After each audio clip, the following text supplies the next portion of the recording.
Tulip Siddiq. Thank you, Madam. যুক্তরাজ্যের city minister tulip সিদ্দিকের বিরুদ্ধে বিভিন্ন অর্থনৈতিক অসঙ্গতির অভিযোগ ওঠে। বিশেষ করে সাবেক প্রধানমন্ত্রী শেখ হাসিনার ঘনিষ্ঠের কাছ থেকে ফ্ল্যাট উপহার নিয়ে প্রচণ্ড চাপের মুখে পড়েন tulip. And one such case is that of Jolie King. নিজের বিরুদ্ধে ব্রিটিশ মিনিস্ট্রিয়াল ওয়াচডগকে তদন্তের আহ্বান জানান তিনি। এরপর টিউলিপের বিরুদ্ধে তদন্ত শুরু করে মিনিস্ট্রিয়াল ওয়াচডগ।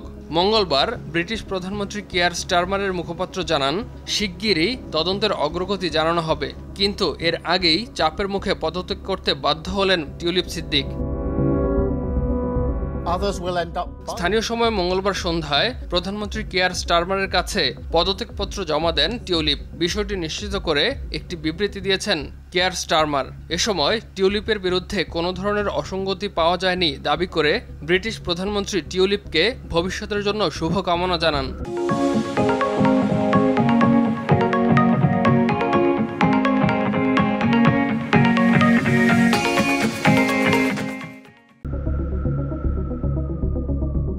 গত বছর ৪ জুলাই অনুষ্ঠিত যুক্তরাজ্যের সাধারণ নির্বাচনে দক্ষিণ পশ্চিম লন্ডনের হ্যামস্টেড অ্যান্ড হাইগেট আসন থেকে টানা চতুর্থবারের মতো পার্লামেন্ট সদস্য নির্বাচিত হন টিউলিপ সিদ্দিক।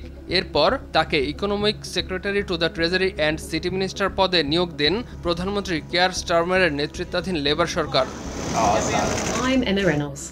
এদিকে টিউলিপের স্থলাভিষিক্ত হয়েছেন দক্ষিণ ইংল্যান্ডের ওয়াইকম্ব নির্বাচনী এলাকায় প্রতিনিধিত্ব করা এমা রেনল্ডস।